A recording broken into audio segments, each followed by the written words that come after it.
제가 저 소개를 하지 않고 말씀을 그냥 전하겠습니다.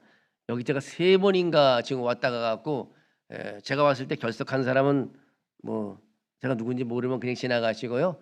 성경에 손을 한번 얹으십시오. 성경에. 나는 이 성경을 따라해 보시죠. 나는 이 성경을 살아계신 하나님의 말씀으로 믿습니다. 오늘 이 시간 하나님의 말씀을 듣는 중에 모든 문제가 해결되고 각종 질병에서 치료받고 기도의 응답을 받으며 영혼이 잘 되고 범사가 잘 되는 강건한 사람, 축복의 사람 됨을 믿습니다. 아멘. 할렐루야. 제가 장 목사님보다는 조금 못생겼지만 오늘 말씀은 특별한 말씀을 전할 겁니다. 장 목사님보다는 조금 덜 은혜될지 모르지만 가슴을 열고 오늘 여러분들에게 하나님이 주신 말씀을 전하려고 내가 일주일을 더 기도했습니다. 예수님께서 제자들에게 이런 말씀을 하셨습니다. 누가복음 10장 20절에 보면 귀신들이 너희에게 항복하는 것으로 기뻐하지 말고 너희 이름이 하늘에 기록된 것으로 기뻐하라고 말씀해 주셨습니다. 다른 말로 표현하면 귀신을 쫓아내는 것보다 한 영혼을 구원하는 것이 더 어렵다는 것입니다. 그래서 우리는 귀신을 쫓아내는 능력, 병을 고치는 은사에 관심을 갖는 것보다 영혼 구원하는 일에 관심을 가지고 오늘 말씀을 전하려고 합니다. 여러분, 예수님의 3대 명령이라는 말을 들어봤습니까? 오늘 여러분 너무 쉽게 내가 설교를 하는 겁니다. 3대 명령이 뭐냐? 3가지입니다. 보라, 기도하라, 가라. 이 3가지입니다. 예수님께서는 우리에게 말하기를 뭐라고 말씀하면 눈을 들어 밭을 보라고 말하면 눈을 들어 밭을 보라. 눈을부터 사방을 동서남북으로 둘러보라고 말하고 있습니다. 여러분, 봐야 사람이 움직이기 시작하는 것입니다. 또 2번째 명령은 예수님께서 일꾼 보내주시기를 예수님께 기도하라고 말하고 있습니다. 예수님께서 우리에게 일꾼 보내주시기 위해서 너희들이 기도하라는 거죠. 좀 있으면 말씀드리겠으면요, 많은 사람들이 있습니다. 그러나 하나님이 보내준 사람이 있어야 됩니다. 하나님이 보내준 사람으로 모든 성전이 채워지지 않으면 교회는 분란만 일어나게 되는 거예요. 전도도 할 수 없고 선교도 할 수도 없고 사회봉사도 할 수 없습니다. 하나님이 보내준 사람만이 와야 주수할 수 있다는 것을 가르쳐주면서 기도하라고 말하고 있습니다. 또 하나는 만민에게 가서 복음을 전파하라. 예수님의 3대 명령입니다. 보라, 기도하라, 가라. 이 3가지입니다. 여러분, 오늘 다 설교 제목 잊어먹어도 3가지는 알아줬으면 좋겠습니다. 예수님께서 말씀하시기를 보라는 겁니다. 눈을 감지 말고 보라. 그리고 예수님께서 말씀하시기를 뭐라면 기도하라고 말하고 있습니다. 예수님께서 말씀하시기를 복음을 전하러 가라고 말하고 있습니다. 요한복음 4장 35절에 이런 말을 하고 있습니다. 너희는 넉 달이 지나야 추수할 때가 이르겠다 하지 아니하느냐? 그러나 내가 너희에게 이르노니 너희 눈을 들어 밭을 보라. 휘어져 추수하게 되었다고 말하고 있습니다. 수천 명의 교회 사역자들이 선교의 비전이나 영혼 구원에 대한 지식이 부족하기 때문에요, 값비싼 교회 건물을 크게 대형으로 짓습니다. 과다한 음향 장비로 막대한 돈을 너무 쏟아붓습니다. 수백만 명의 복음을 들을 수 있는 기회를 다 놓치고 있습니다. 지금 진흙으로 만든 오두막집조차 없는 사람, 길거리에서 있는 사람들이 죽어가고 있습니다. 복음을 듣지 못하고 죽어가고 있다는 것입니다. 예수 그리스도의 눈을 통해 진정으로 바라본다면 우리는 고급스러운 양식의 건축, 화스러운 성경 훈련학교, 수번의 법인단체가 아니라 예수 그리스도를 모르는 사람들의 영혼에 우리의 자금을 투자해야 된다는 것을 알 수 있습니다. 지금 있는 교회와 건물과 선교회관 가요. 부속 건물로 우리 예배 장소는 충분합니다. 성령의 임재하심은 건물이나 영상 그리고 학력, 직업, 재물에 있지 않습니다. 성령 받은 사람에게는요 가문이 필요 없어요. 성령 받은 사람은 어느 학교가 필요 없습니다. 성령 받은 사람은 무슨 학위가 필요가 없습니다. 중요하지가 않습니다. 이제 불필요한 것들을 필요를 대신하고요. 사치품을 배제하고 개인적이고 이기적인 만족을 조심하시고 듣지 못한 사람들을 위한 삶을 살아가야 합니다. 우리의 생각과 마음이 예수님의 동정심으로 움직여가야 합니다. 우리의 눈은 그분이 보시는 눈처럼 이끌려가야 합니다. 제가 2주 전인가요? 울진회를 갔다 왔습니다. 우리 기독교 단체에서 33억 5천만 원을 우리 모금해 갔고요. 울진의 기독교 우리 한교총이라고 하죠. 한국교회연합이랑 한교총에서 54가구 100명의 보금자리를 만들어줬습니다. 제가 이제 총회장님하고 물질직을 갔는데 작년 한 10일 정도 불이 산에 나가고 다 산이 다 전소됐잖아요. 가보고 참 놀란 것은요. 사막이에요. 사막.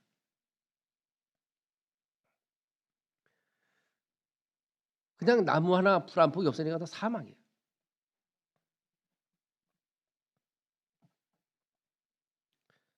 그곳에다가 토목공사를 하고 54채의 집을 지어줬습니다. 뭘 느꼈냐면요.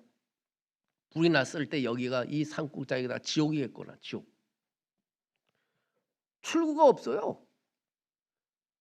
다 산속에 있는 집들이니까 불나면 다 골짜기니까 다 연기에 질식하든가 다 죽어야 되는 거예요. 나무고 뭐고 다 없어졌습니다. 사막이요. 다시 그 산을 회복시키기는 불가능할 것 같아. 내가 보기에는. 나무를 어떻게 심으려는지 모르지만. 현장을 가보니까요. 집을 안 지어줄 수가 없는 겁니다. 현장을 가보니까 배고픈 사람에게 내 주머니를 털지 않을 수가 없는 거예요.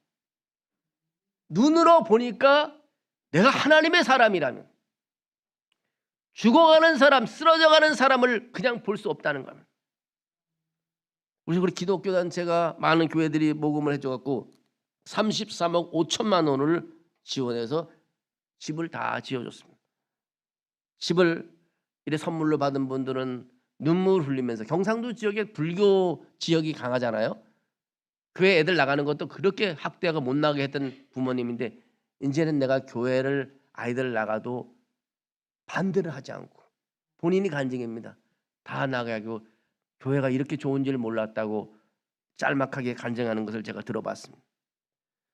예수님의 눈으로 보지 않는다면요, 이건 힘들었을 것입니다. 이제 우리가 예수님의 눈과 그의 마음으로 주변을 다시 보아야 합니다. 전과 다른 생각으로 보아야 합니다. 과거에는 완전히 다르게 과거의 사람들을 봐야 합니다. 가까운 친구도요, 형제도 옛날 보는 시각과 생각으로 보나 합니다. 편의점 알바생도요, 시장의 아주머니도, 음식점 이모도, 세탁소 아저씨도, 유치원 선생님도, 거리를 배하는 사람도, 소외되고 친구가 없는 사람들을 우리는 바라볼 때 그들의 그리스도를 소개할 수 있는 마음이 생겨야 합니다. 예수 그리스도가 필요한 사람들과 그 사람들에게 우리가 복음을 전할 수 있어야 된다는 것입니다.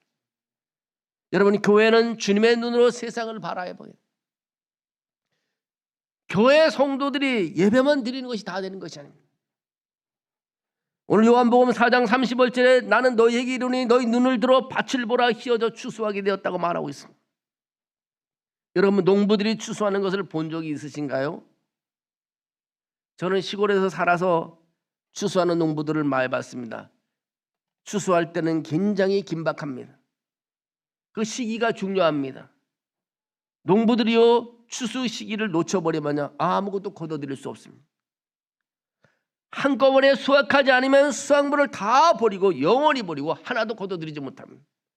추수할 기회에 일꾼들이 낮잠을 길게 자지 않습니다. 추수하는 데 전념하는 것입니다. 여러분 눈을 들어 밭을 보십시오. 예수님은 지금이 추수할 때라고 말하고 있습니다. 지금을 추수하지 않으면 추수할 수 없다는 것입니다. 이 세대는 우리만이 복음화할 수 있습니다. 누가 대신할 수 있겠어요? 우리가 추수할 지역을 누가 대신할 수 있겠어요? 여러분 농부가 농사를 그 농사의 추수를 누가 대신할 수 있겠어요? 대신해 줄 자가 없다는 것입니다. 그러므로 주님은 내가 하는 일을 속히 하라고 말하고 있습니다. 일꾼들이 즉시 서두르지 않으면 우리가 최선을 다하지 않으면 이번 수확 이 세대는 영원히 사라질 것이라는 것입니다. 여러분 생각해 보십시오. 지금 인구가 80억이라고 세계 인구가 그러는데요. 대개 30%가 좀 넘습니다. 천주교 뭐 다 기독교 단체 퍼센트가 보면 그러면 뭡니까? 25억을 나머지 제외한 나머지는 전부 다 지옥으로 떨어져 가고 있다는 거예요. 지금도 쉴 새 없이 지옥을 향해 달려가고 있습니다. 세상을 눈을 보면. 우리가 추수하지 않으면 그들은 주님을 알지도 못하고 구원받지도 못하고 어두운 지옥으로 내려가고 있는 것입니다. 여러분 우리 중 일부는 곧 사라지게 될 것이고 일할 사람이 없는 밤이 곧 오게 될 것입니다. 많은 사람들에게 하루가 지나가 버립니다. 기회도 놓쳐버립니다. 지금까지 자기 자신과 자기만을 위해 살아온 사람들입니다. 이제 그 시대는 끝났습니다. 그들은 아직 예수 그리스도에 대한 사랑을 가치 있는 방식으로 표현한 적이 없습니다. 이제 우리는 일어나서 움직여야 합니다. 우리의 마지막 기회는 사라져가고 있습니다. 예수님의 이름으로 눈을 들어 추수를 위해 휘어져가는 들판을 바라보십시오. 많은 영혼들을 보시죠. 죽어가는 영혼을 보고 있다면요, 우리가 여기 앉아 있을 수 없고 그냥 가만히 있을 수 없습니다. 움직여야 됩니다. 울진에 있는 사람들이 다 집도 잃고 그 생계가 어려울 때 주님의 눈으로 봤을 때 우리는 그에게 집을 지어줄 수 있습니다. 여러분 눈을 들어 밭을 보십시오. 지금 추수 때가 됐다는 것입니다. 지금 추수하지 않으면 그들은 영원히 구원받지 못한다는 것입니다. 두 번째로는 기도하라는 것입니다. 여러분 신앙생활 제일 1순위가 뭔지 압니까? 기도라는 것입니다. 우리가 끊임없이 기도와 전도를 함에도 불구하고 오늘날 1세기 때보다 더 많은 이교도들이 생겼습니다. 여러분 생각해 보십시오. 아무리 전도를 했는데 전도를 많이 했다는데 옛날보다 안 믿는 사람은 더 많아진 거예요. 왜 그럴까요? 옛날부터 전도하라 그랬는데 옛날보다 더 안 믿는 사람은 점점 더 많아지는 겁니다. 이 해결책을 어떻게 할까요? 어떤 사람은 이걸 해결하려면 돈이 있어야 된다고 말합니다. 수백만 달러를 보면 전 세계를 복음할 수 있다고 말을 합니다.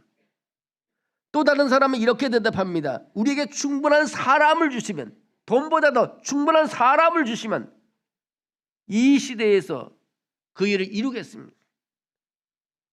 여러분 그것은 하나님의 방법이 아닙니다.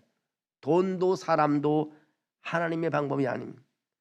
성경에서는 뭐라고 오늘 말하냐면 추수할 것은 많은데 일꾼이 적다고 말합니다. 추수할 사람이 없으면 작업이 어렵습니다. 주님은 계속해서 말씀하시면서 그 해결책을 오늘 읽었던 마태복음 9장에서 문제 해결을 하고 있습니다.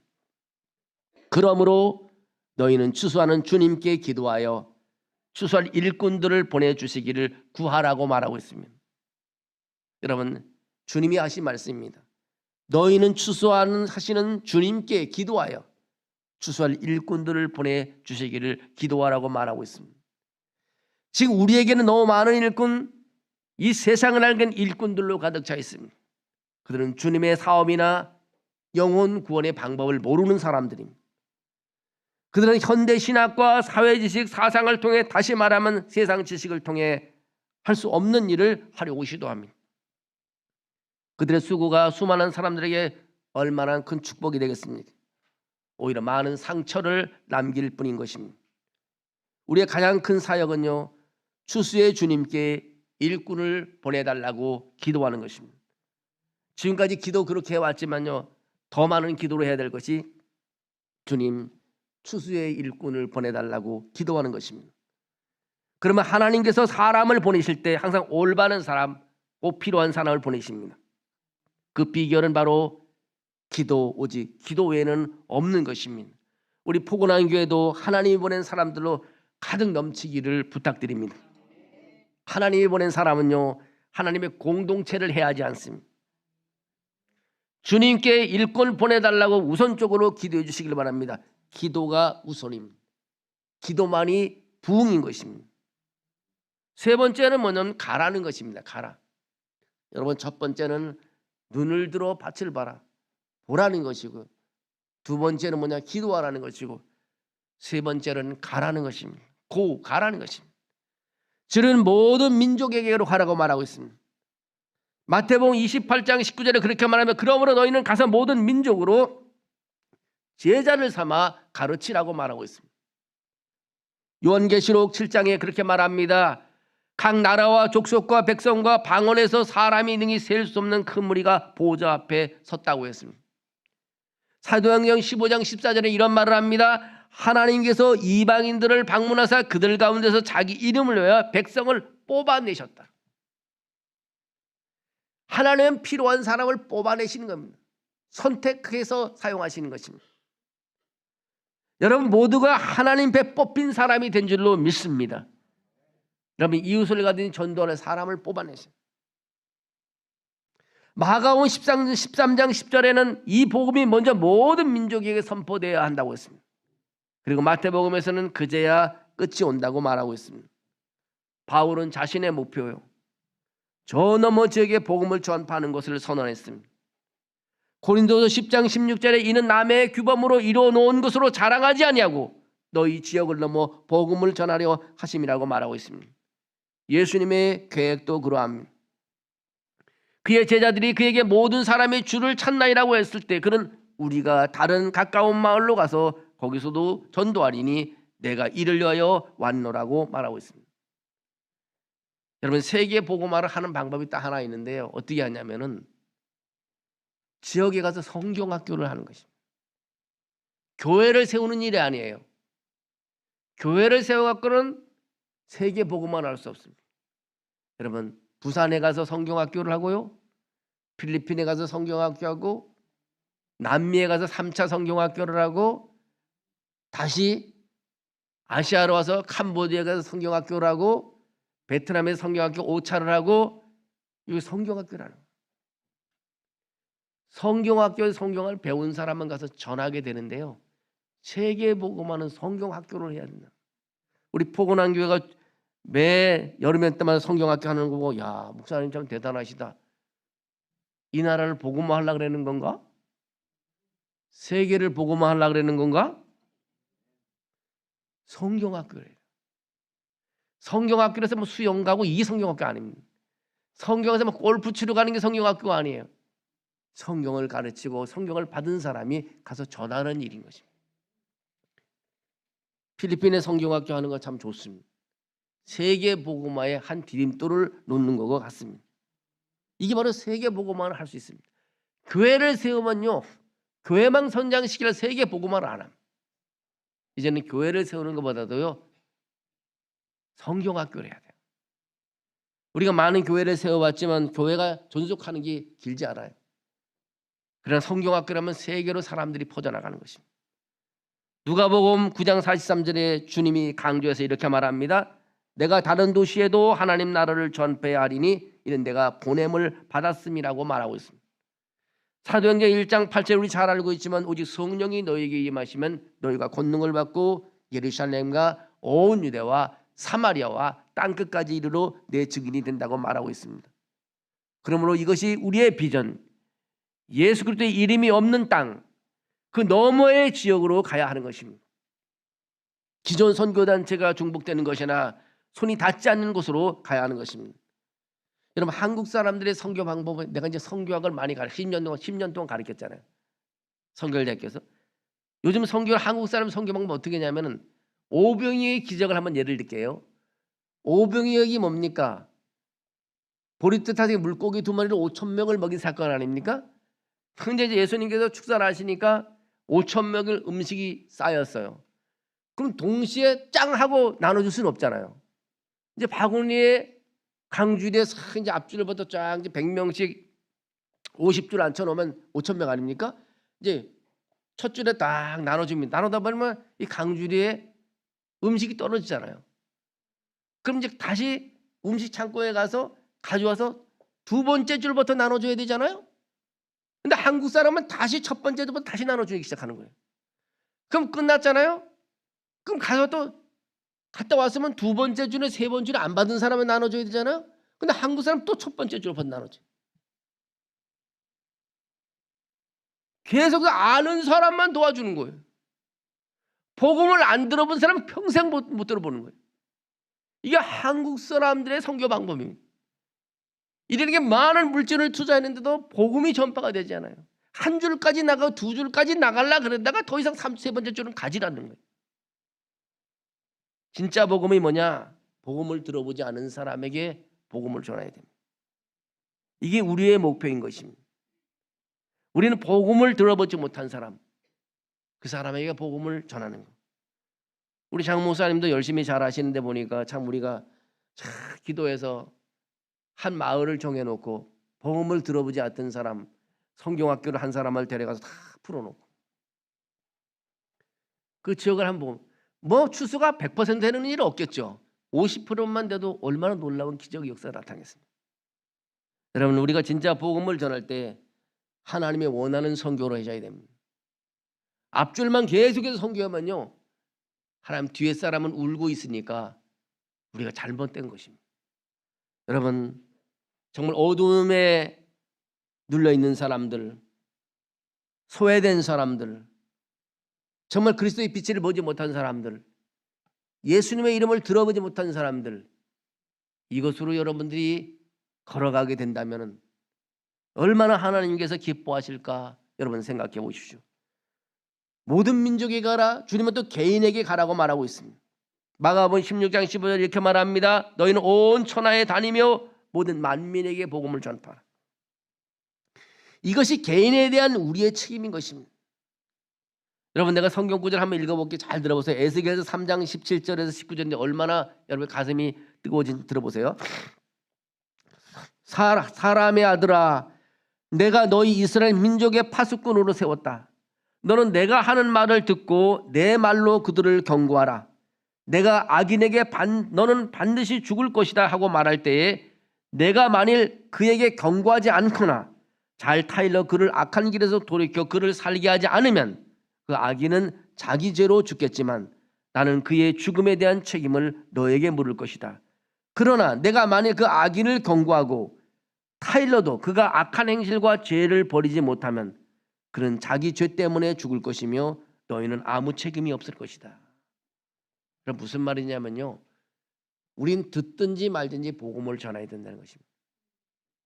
복음을 듣는 사람이 안 듣고 악으로 떠서 지옥을 가도 나는 책임이 없고 할을 안 당하지만, 내가 저기 복음을 안 전하게 되면 바울이 고린도서 9장 6절에 16절에 말한 것처럼 나에게 화가, 복음을 전하지 않으면 나에게 화가 미친다는 얘기입니다. 고장난 내 일을 발견하고도 119에 신고하지 않으면요, 장님이 앞을 볼 수 없는 사람이 낭떠러지에 떨어지는 것을 보고도요 소리치지 않는 사람, 물에 빠진 사람을 보고도 손을 내밀지 않는 사람, 집에 불이 난 것을 보고도 경고음을 울리지 않는 사람, 이런 사람의 죄가 어떻게 될까요? 내가 그리스도를 알고 있고 복음을 가지고 있는 사람이 전하지 않으면 이런 사람과 똑같은 것입니다. 이제 우리는 우리의 개인의 책임에 앞에 섰습니다. 여호와께서 가인에게 이르시되 내 아우 아벨이 어디 있느냐? 그랬더니 그가 내가 알지 못합니다. 그리고 덧붙여서 하는 말이 그런 말입니다. 내가 내 아우를 지키는 자이니까. 현대인들은 가인처럼요 책임을 회피하는 경향이 있습니다. 내 책임이 아니라고 생각하는데 성경은 그렇게 말하지 않고 있어요. 복음을 전하지 않고 저분이 지옥에 가면 하나님께서는 나에게도 책임을 묻겠다고 말하고 있습니다. 얼마나 무서운 말씀입니까? 내가 오늘 강사로 왔으니까 이런 말을 하지, 그렇죠? 강사로 왔으니까 성경 있는 그대로 말을 할 거 아니겠어요? 복음을 전하지 않으면 그 화가 나에게 미친다고 바울도 그렇게 말을 했습니다. 하루에 10만 명의 영혼이 그리스도 없는 죄책감과 어둠 속에서 한 줄기 희망도 없이 끝없이 밤처럼 어두운 미래 속에서 하나씩 하나씩 죽어가고 있습니다. 그들은 파멸로 가고 있습니다. 지금 하나님의 자녀들이 뭐 하고 있는 겁니까? 하나님의 자녀들이 무슨 짓을 하고 있는 겁니까? 훗날 어떻게 그들을 마주할 것입니까? 저놈의 그들이 여러분을 만나면 뭐라고 말할 것입니까? 그 생각을 여러분이 그 떠오르는 생각에서 견뎌낼 수 있겠습니까? 세계 인구 80억이 25억이 크리스찬들입니다. 나머지는 다 죽음으로 가고 있습니다. 주님의 명령은 분명하고 단호합니다. 끔찍한 요구가 여러 번 몇 번이고 반복되었지만 많은 사람들은 손을 들지 않았습니다. 주님이 몇 번 경고했지만 그들 들으려고 하지 않습니다. 선교합시다 그러면 예배 시간에 헌금 바구니 돌아가면 지폐에 몇 장 던지면 그걸 다 사명을 다한 걸로 생각합니다. 오늘 크리스찬의 기준이 거기에 대해서는 안 될 것입니다. 우리 한 영혼을 구하는데 선교에 대한 의무가 끝났다고 생각하고 위로를 받아서는 안 됩니다. 일주일에 더 많은 돈을 자신을 위해서 투자하는 이 부분을 하나님께서는 우리에게 묻고 있을 것입니다. 여러분 생각해 보십시오. 우리는 정말 하나님께 모든 것을 드린다고 말하지만 나부터미라도 다 드린 게 없어요.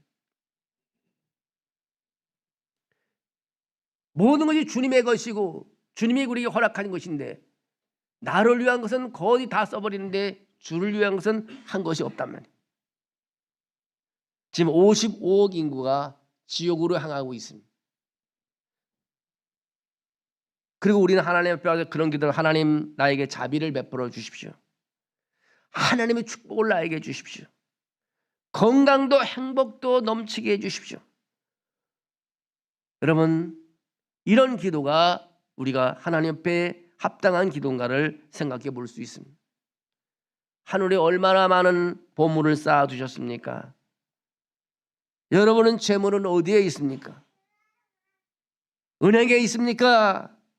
아니면 자기 자신을 위해서 끊임없이 소비하고 있습니까? 그렇다면 우리는 가난한 사람으로 천국에 들어갈 수밖에 없습니다. 생각해 보십시오. 천국에 가난한 사람에게 영혼에 대한 투자가 없으니 만날 사람도 없습니다. 이 땅에서 귀한 영혼들에게 투자하여 천국의 보물을 쌓도록 하나님께 도와달라고 기도해야 됩니다. 마태복음 6장 19절에 이렇게 말합니다. 너희를 위하여 보물을 땅에 쌓아두지 말고 오늘 오직 하늘에 쌓아두라고 말하고 있습니다. 이것이 예수 그리스도의 명령인 것입니다. 우리가 순종할 준비가 됐는지요? 우리는 순종할 준비가 됐는지. 우린 때때로 하나님께 재물이 없으면요 목 놓아 울어야 합니다. 여러분 요엘서 1장을 읽어보면 요엘서 이제 읽어보면 1장 4절에 이런 말이 있습니다. 팥중이가 남긴 것이 메뚜기가 먹고 메뚜기가 남긴 것을 느치가 먹고 느치가 남긴 것을 항충이 먹었도다. 여러분 한번 치매도 예방할 걸 한번 따라해 보실래요? 팥중이가 남긴 것을 메뚜기가 먹고 메뚜기가 남긴 것을 느치가 먹고 느치가 남긴 것을 항충이 먹었도다. 무슨 얘기냐면요 완전히 모든 것을 다 쓸어갔다는 겁니다. 모든 것을 다 이제는 먹을 것이 보이지 않는 거예요. 너희는 깨어 울지어다. 포도주를 마시는 자들이 너희는 울지어다. 이는 단 포도주가 너희 입에서 끊어졌습니다. 아무 열매도 맺히지 않습니다. 요엘서 1장 9절에 그렇게 말하고 있습니다. 소재나 전제가 여호와의 성전에 끊어졌고 여호와께 수종들은 제사장은 슬퍼하도다. 밭이 항무하고 토지가 마르니 곡식이 떨어지며 새 포도주가 말고 기름이 다 하였도다. 포도나무가 시들었고 무화과나무가 말랐으며 석류나무, 대추나무, 사과나무의 밭의 모든 나무가 다 시들었으니 이러므로 사람의 즐거움이 말랐도다. 제단의 수종들은 자들아 너희는 울지어다. 너희는 와서 굵은 베옷을 입고 밤이 새도록 누울지어다. 이는 소재와 전제를 너희 하나님께 성전에 드리지 못함이니. 우리가 하나님께 드릴 예물이 없으면요 성전에서 울어야 한다는 것입니다. 아, 난 드릴 게 없으니 교회를 떠나야 되겠어. 창피해서 못 있겠어. 이게 아니라 하나님의 교회에서 울으라는 것입니다. 울으라는 것입니다. 너희는 금식을 정하고 성회를 소집하여 장로들과 이 땅의 모든 주민들을 너희 하나님 여호와의 성전으로 모으고 여호와께 불을 지들지어라. 얼마나 비참하면요, 가축이 울부짖고 소떼가 소란하니 이는 꼴이 없으므로 양떼도 피곤하구나. 들짐승은 주를 향하여 헐떡거리오니 시내가 다 말랐고 들의 풀이 불에 탔음이니라. 하나님께 드릴 재물이 없으면 울어야 한다는 것을 우리에게 말해주고 있습니다. 여러분, 직장 목 다녀서요, 드릴 예물이 없으면 하나님이 울으셔야 돼요. 우리가 선교를 할 수 없으면요, 성전에서 울어야 하는 것입니다. 근데 여기 보면 매일매일 우리의 삶을 보면요, 자, 세상에 보면 참 우리를 위해서 챙기는 것이 많습니다. 날마다 커피 한 잔씩 하잖아요. 세상에 여기 영종도에 어디 갔더니 커피 한 잔에 10,000원 받더라고. 어떤 교회에서 교회 안에서 그 커피집을 하는데 한번 하도 이상하다고 가봤더니요, 교회 안인데 메이드림이라 그랬는데 뭐 여러분 갈 필요는 없을 것 같아요. 갔더니 세상에 커피 한 잔에 10,000원이 10,000원. 음료수는 무조건 10,000원이에요. 야, 근데 그거 사 먹는 사람이 얼마나 많은지 몰라. 하나님의 교회에 와서 10,000원 드리는 건 벌벌 떠는지 모르는데 커피 사면 그냥 막 사 먹는 거죠. 크로와상 빵 하나가 거의 5,000원, 6,000원. 보통 커피가 5,000원 하잖아요. 매일 사 먹습니다. 친구 만나면 10잔도 사 먹습니다. 치킨도 20,000원 합니다. 아이들이 먹고 싶다가 막 배달해 줍니다. 아이들이 먹고 생일이라 그러면 고급 식당에 가서 50,000원짜리도 먹습니다. 우리를 위해서 얼마나 많이 쓰고 있어요. 근데 세계 복음화를 위해서는 우리가 얼마를 쓰고 있습니까? 얼마나 큰 범죄를 하고 있는지 모릅니다. 얼마나 불평등한지 모릅니다. 얼마나 큰 비극을 갖고 있는지 모릅니다. 우리 이 시대를 돌아보면 나 자신을 돌아봐야 합니다. 제가 책을 읽을 때가 너무나 감동되고 눈물을 흘리는 글이 하나 있는데요. 하늘나라에 들어간 아주 연약한 젊은 여성 이야기입니다. 그 여성의 이름은 그레이스라는 여성인데요. 이렇게 예배에 와서 예수님을 영접했습니다. 회심을 금방 한 거죠. 초신자죠. 그런데 얼마 지나야 가슴이 뜨거워지기 시작하는 거예요. 아우, 이제 해외 선교를 해야 되겠구나. 다른 양들, 즉 해외 선교를 해서 마음에 막 불타오르기 시작했어요. 근데 이 여인은 굉장히 몸이 아픈 여인이에요. 근데 어머니가 와서 그럽니다. 야, 너가 입고 있는 옷이 6년이 돼갖고 추운 겨울에 너무 바람이 술술 들어와서 너 몸이 약한데 이제 옷을 바꾸고 새로운 외투를, 좀 바람이 안 들어가는 옷을 사주겠다고 그 딸한테 그랬어요. 딸이 그때 어머니가 말합니다. 어머니, 나는 바람이 술술 들어 이 6년 동안 입은 외투가 괜찮습니다. 나를 새 옷을 사주려고 그러는 그 외투 값을 선교를 위해서 쓰고 싶습니다, 어머니. 아, 무슨 소리냐, 선교는 선교고 그 옷은 사야지. 아닙니다, 어머니. 나는 몸이 안 좋긴 애더라도 이 낡은 옷 괜찮습니다. 좀 찬바람이 들어와도 견딜 수 있습니다. 어머니, 정말 부탁인데 이 사주려고 옷을, 외투를 사주려는 이 돈을 가지고 꼭 선교를 해 주십시오. 때로는 우리가 어떻게 생각합니까? 가진 것이 없다고 원망할 때가 많습니다. 그래도 신발도 사 신고요, 옷도 사 신고 계절마다 사 신습니다. 하나님을 향한 사랑은요, 부자도 가난한 자도 매한가지입니다. 마음이 중요한 것입니다. 이 그레이스는 임종할 때 어머니에게 새 옷값을 선교비로 헌금해서 저 너머 지역, 복음을 한 사람 복음을 들어보지 않는 그런 데 보내기로 약속을 했습니다. 여러분, 그레이스가 천국에서 얼마나 큰 보상을 받았겠습니까? 얼마나 멋진 광경이겠어요. 그래서 하나님에 대해서 얼마나 부유한 사람이었겠습니까? 저 이 글을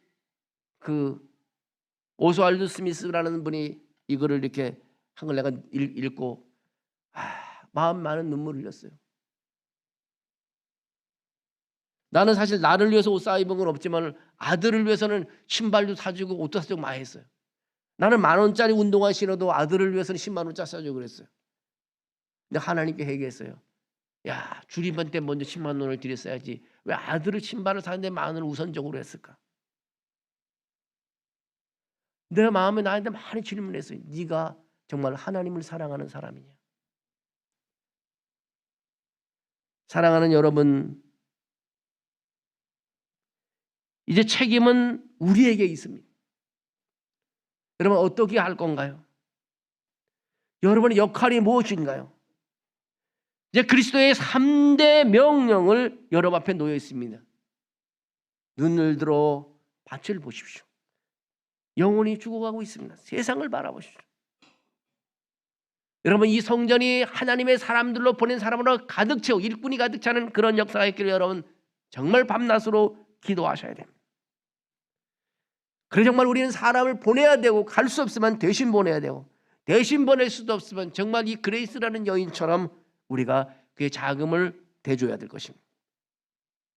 여러분 우리는 바라볼 수 있고 기도할 수 있습니다. 우리는 하나님의 일을 할 수 있습니다. 우리의 마음이 중요한 것입니다. 우리 마음이 움직이지 않아서 그렇지 움직인다면요 얼마든지 할 수 있습니다.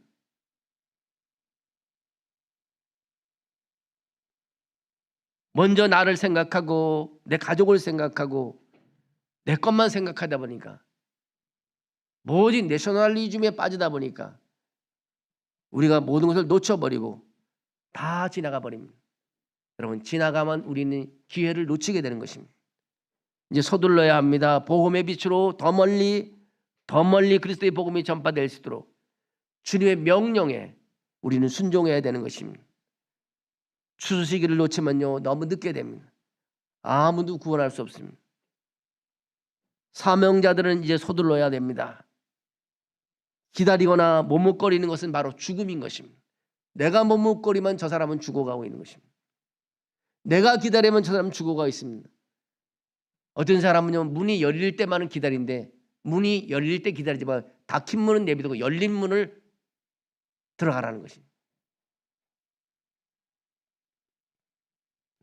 누가 오직 예수님만을 위하여 누가 모든 것을 버릴 것입니까? 누가 육지와 바다를 넘어 복음을 전할 것입니까? 구주를 위해 우리 가정과 사랑하는 사람들의 관계를 끊을 것입니까? 누가 사막을 건너서 높은 산을 오르고 희생하고 고난받으며 사탄의 세력을 정복할 것입니까?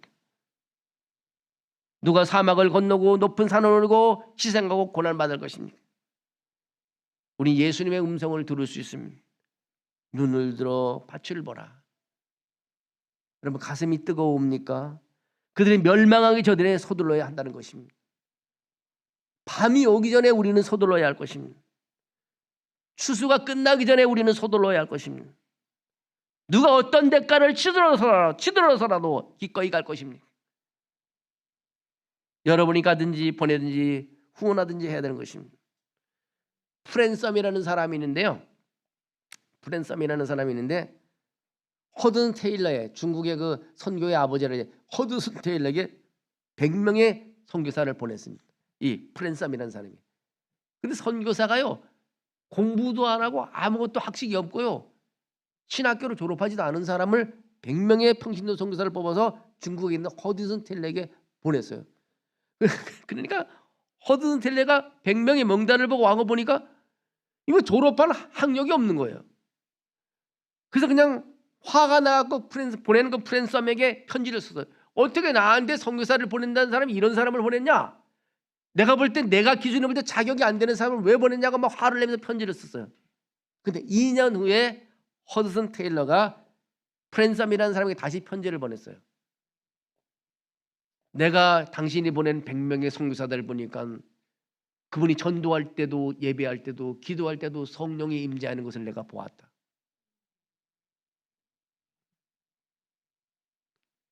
무슨 말입니까? 교육을 받지 좀 못했어도 가진 것이 좀 없어도 생김새미가 좀 부족해도 하나님이 쓰시면요 하나님의 일을 감당할 수 있는 것입니다. 여러분, 우리가 사람을 외모로 판단하지 마십시오. 저는 지금도 느껴지지 않는 게요, 내가 외국인 사역을 오래전에 했잖아요. 아프리카에서 온 여인이, 나이가 많은 여인인데 영어 예배를 끝나고 나면은 참 불쌍해 보여요. 그래서 내가 끝나고서 차에 집이 어디냐 그러면 저 남동구 어디인데 내 차에 태워 가면서 가다가 집으로 가지 않고 롯데마트를 들려서 그 카트를 가지고, 야, 너 먹고 싶은 거 다 담아라. 그 친구들은 뭐 식빵, 뭐 빵, 뭐 이런 걸 담더라고요. 그냥 다 사봤자 몇만 원 되지도 않아요. 주일에 올 때만 내가 시장을 봐서 그 지하실에다가 갖다 주고 왔어요. 너무 불쌍하게 보여갖고. 그래서 언제 내가 LA에 미국 갈 일이 있어갖고 내가 좀 한 도중에 갔다 올 때는 기도해 달라 그랬더니 이 여인이 뭐라고 말하냐 나한테 하냐면, 내 사위와 딸이 지금 LA에 살고 있다는 거예요. 그러냐고. 그럼 내가 파스터 데니엘이요, 영어 이름이. 데니엘 목사님이 가면은 잘 섬기라고 전화해 놓고 있다네. 뭐 섬기는 좀 별로 신경도 안 쓰고 왔어요. 근데 LA 딱 가는데 호텔에 자는데 그 흑인 두 부부가 나한테 찾아왔어요. 찾아오더니요, 2주 동안 움직일 수 있는 차량을 하나 갖다 놓고요, 그 식당에서 먹을, 호텔에서 먹을 식권을 2주차 걸 다 끊어가고 주고요. 야, 그분이 다 가이드 할 거 있으면 다 가이드하고 원하는 게 뭐냐고 다 물어보더라고요. 내가 거기서 느낀 게요, 야, 한국에 온 사람들 겉은 뭐 아무것도 없고 볼품이 없지만 막대해서는 안 되겠구나. 나는 그냥 주님의 이름으로 도와줬는데 내가 얼마나 대접을 잘 받는지 몰라. 사람이요, 교회 오는 사람도요, 밥 먹는 사람하고 같이 먹지 마세요.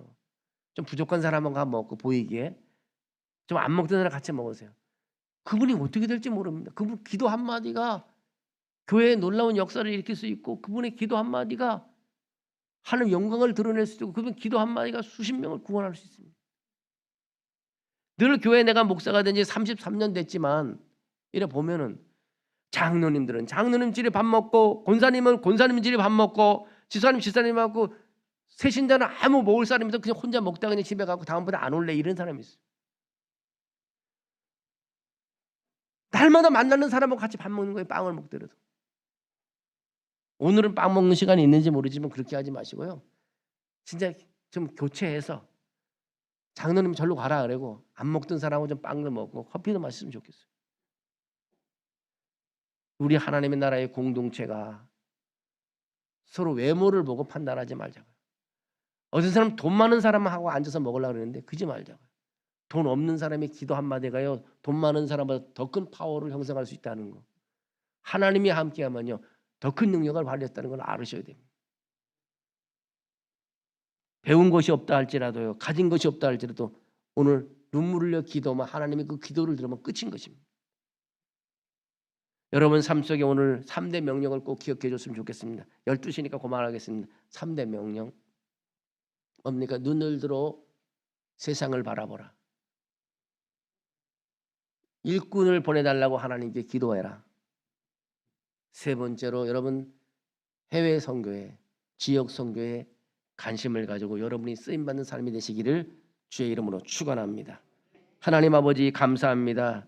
믿음을 통해서 오늘 여기까지 오게 하시고 또 아버지 앞에 나와 예배드리게 하심을 감사합니다. 늘 우리의 하는 일들이 하나님이 기뻐하시는 일이 되게 하시고 영광을 돌리는 일이 되게 하시고 주의 역사가 일어나는 일이 되게 도와주시옵소서. 주님의 능력이 오늘도 우리 포근한 교회에 넘치게 하시고 우리가 눈을 들어 밭을 보며 포근한 교회 큰일 감당하게 하시며 또 기도함으로 하나님 보내 일꾼들로 넘쳐나는 교회가 되게 하시고 우리가 또 하나님 필요한데 사람들을 보내는 교회가 되도록 축복해 주시옵소서. 주님의 영이 함께할 줄 믿사옵고 예수님의 이름으로 기도합니다. 아멘.